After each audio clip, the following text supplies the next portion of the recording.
For one man, love is the key to transforming and renewing this world. Pastor Apollo C. Quiboloy, the leader of the Kingdom of Jesus Christ, the name above every name, believes in the power of love to change lives. With the Kingdom's 7 million followers worldwide, he has dedicated his life to providing humanitarian aid to those in need across the globe. I came from the boondocks. The Lord called me, and I believe Him when He said, I will bless you wherever you go. And He blessed me wherever I went. He is the Almighty Father's covenant of love, compassion, grace, and mercy to the people. He was blessed so He could bless others, not only spiritually, but also physically, materially, and financially. In the 1990s, he established the Children's Joy Foundation Incorporated. As a young evangelist traveling, he saw the malnourished children and he pledged to the Father that if you bless me, I will bless others, especially the children and elderly. Its mission has now been tripled, reaching over 3 million children in the Philippines, and now spreading its coverage to children all over the world.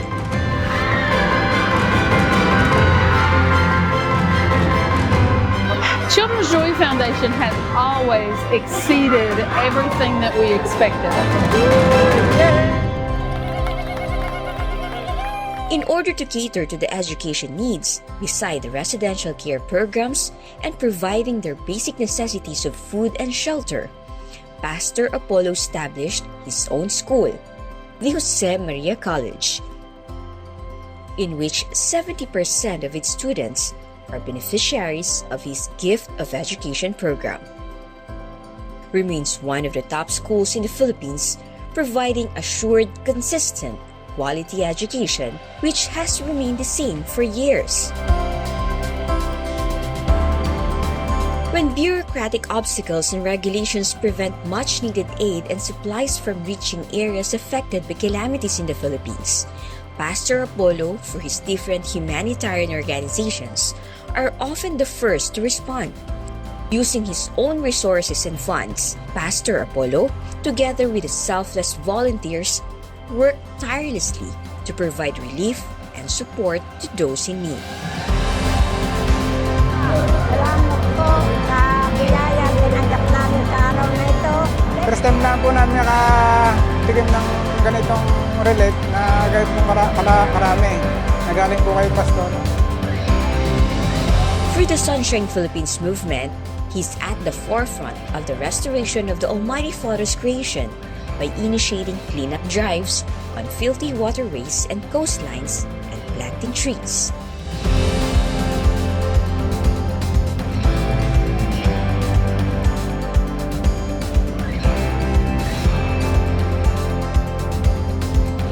And the movement of change has even extended offshore.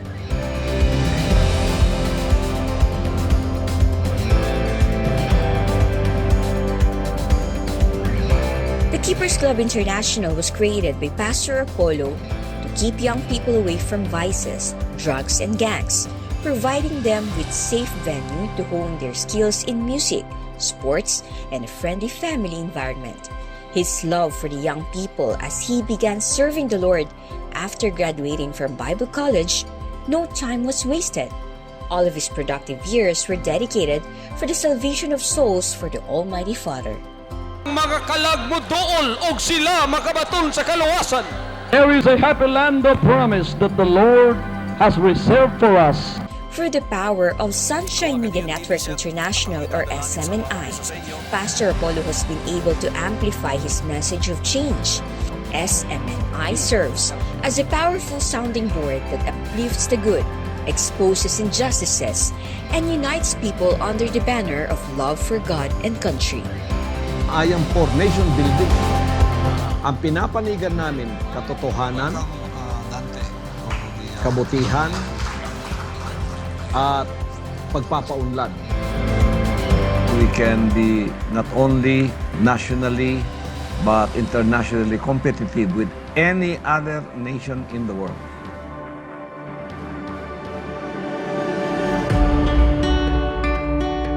PCQ International Children's Day. Growing up in poverty, every meal was a challenge, but instead of traumatizing him for life, he reacted differently.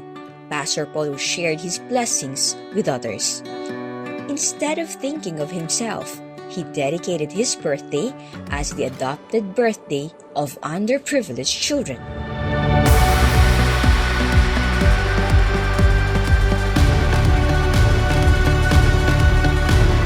Pastor Apollo C. Quiboloy has been sharing his own birthday to all children through the International Children's Day to spread love to those in need throughout the world.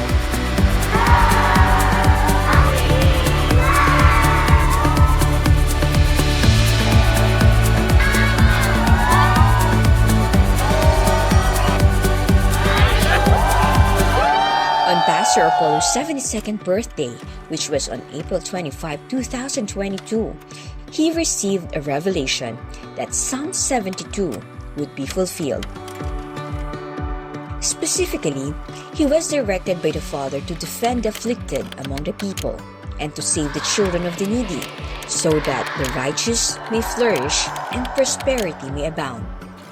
Only 4 days after receiving the revelation about Psalm 72 on April 29, 2022, Pastor Apollo C. Quiboloy was formally adopted by the Indigenous peoples of the Philippines and awarded the title of Datu Pamulingan during a sacred tribal ceremony at the Covenant Mountain and Paradise Garden of Eden Restored in Tamayong, Davao City, Philippines.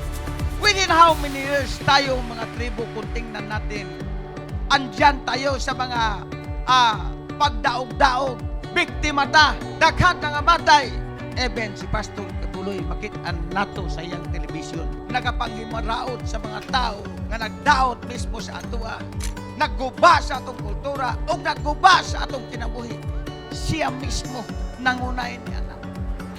Kitaan na ko sa Pastor. Dili lang kabataan sa tribo ang yang ginaasikaso. Paben ang tanang kabataan ng mga Pilipino yang gihatagan og pagtagal.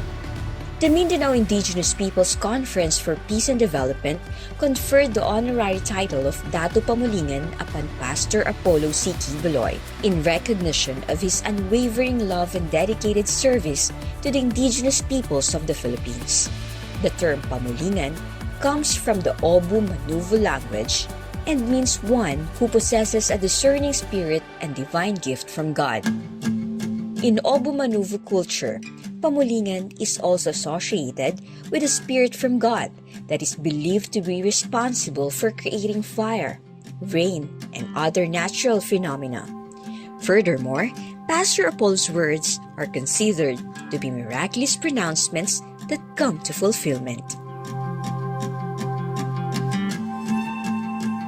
The indigenous peoples have always been close to Pastor Apollo's heart. As an infant, his umbilical cord was cut by a Bagobo midwife. He grew up with the natives, and when he embarked on his spiritual sojourn for a year, he stayed with the Bilaans of Mount Kitbog, who waited for his return for years. Not once did he forget about the indigenous people, to whom his arms will always be kept wide open. Ang akong kasing-kasing naa sa inyoha. Kung nganong sa tanan sa akong mga igsoon, ako pa manggigipakatao diri. And I can relate with all of you because I grew up here, kauban ang mga katutubo. May nagpasan sa kuwa, may nagkarga sa kuwa sa lapukon nga dalan. Basig ibutang ko sa amahan sa inini nga panahon para mubalik ang atong mga katutubo sa kinahanglan nga ilang level nga pagkinabuhi. Nga dunay dignidad, dunay honor, o dunay tinuod nga nagmalasakit sa ilaha. Pastor Apollo was honored for his significant contributions to empowering the cultural communities of indigenous peoples in the Philippines. He has provided essential services and created platforms for these communities to be heard and seen through Sunshine Media Network International and other media outlets. Thank you, Pastor. Pastor Apollo Quiboloy, for giving this portion sa laban kasama ang bayan. Masamang pagbigkas ng aming mga bibig laban doon kay Pastor. Cargo di konsensya talaga na buti na lang kung maharap ko ka na si Pastor, personal kong iparating sa kanya na sana mapapasensyahan kami dahil sa mga mali naming mga time ng istorya, mali ang aming pagtingin sa kanya. Ngayon, totoo man talaga na nakita namin na walang ibang angat si Pastor kundi yung pag-deliver ng salita ng Panginoon.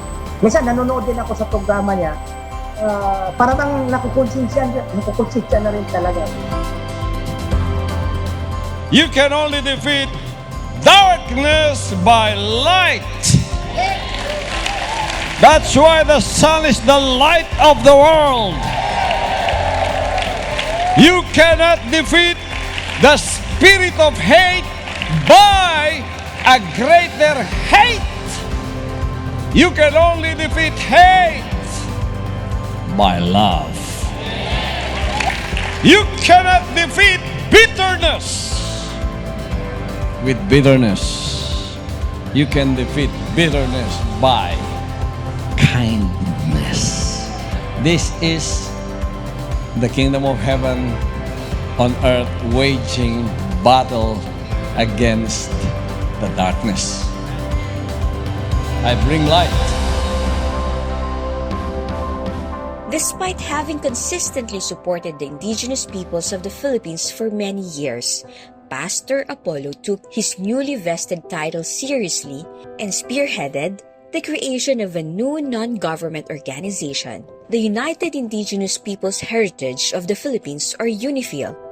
UniPhil is dedicated to protecting, preserving, and promoting the heritage, culture, and traditions of the 101 major tribes of the Philippines. On October 27, 2022, UniPhil reached another milestone by partnering with the National Commission on Indigenous Peoples, or NCIP, through a Memorandum of Understanding signed by UniPhil Honorary Chairman Datu Pamulingan and NCIP Chairperson Secretary Allen Capuyan. This solid partnership enables UniPhil to expedite its programs and projects for the benefits of the ICCs and IPs. Pastor Apollo's commitment to empowering indigenous communities is demonstrated through sustainable projects like employment, road construction, the Barangay Health Center project, medical missions, and free legal services, and many others for the Blaans in Kitbog. For the Oplan Read Tagging, Project Apollo for IPs are accelerating programs to optimize literacy and language opportunities for indigenous peoples. The Good Pastor is also providing crucial educational support to tribal communities. In partnership with Horizon Educational Solutions, the literacy program of Datu Pamulingan started in Davao City and is now branching out to many areas in Mindanao and in the whole country. When Pastor Apollo gives, it overflows.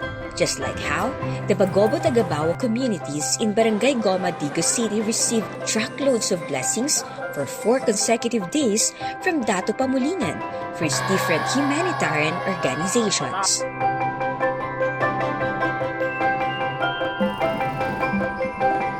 As Datu Pamulingan, Pastor Apollo has also been a guiding light and a source of blessings for the indigenous peoples of the remote village of Marang in Davao de Oro. His projects and efforts have brought progress to the area, which was once plagued by insurgency. Uhaw yun mi og mga project.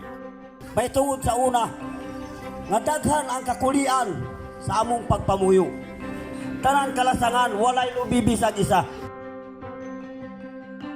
Tungod sa kagubot, kay nahiyagom namo sa unang gera.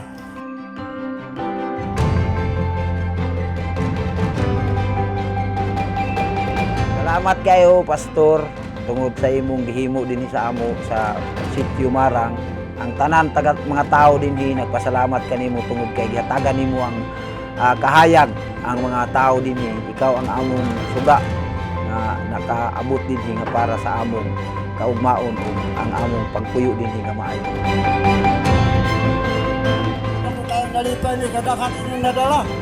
Sila Israel, niya tubig, Diyos. Grabe nga nahatag ninyo sa amo nga para sa ayuhan sa tribo din natin.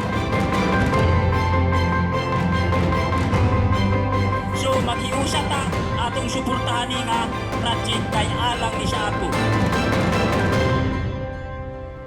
Pastor Apollo builds a basketball court for the Dibabawan and Agusan Manobos recreation activities, a potable water system, and distributes construction materials for the tribal halls of a remote sitio in Datu, Davao, Laak, Davao de Oro, in partnership with the ACQ Solomonic Builders and the United Indigenous Peoples Heritage of the Philippines.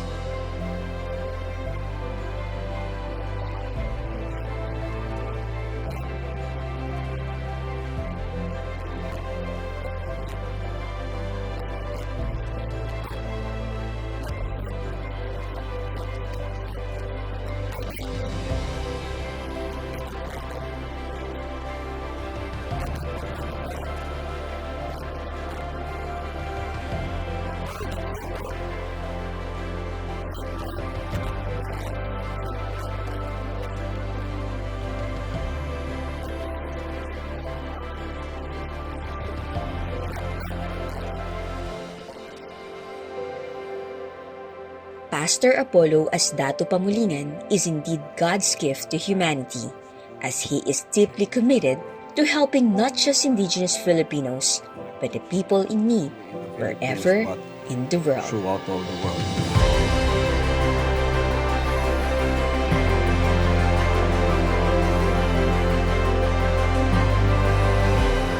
All we need is love. That is all we need in this world today. Now I am here to put off the flame of hate and bitterness in your heart. Our dear Pastor Apollo, you are indeed what we have been waiting for. This is the darkest continent, but it will flood light at the end of the tunnel.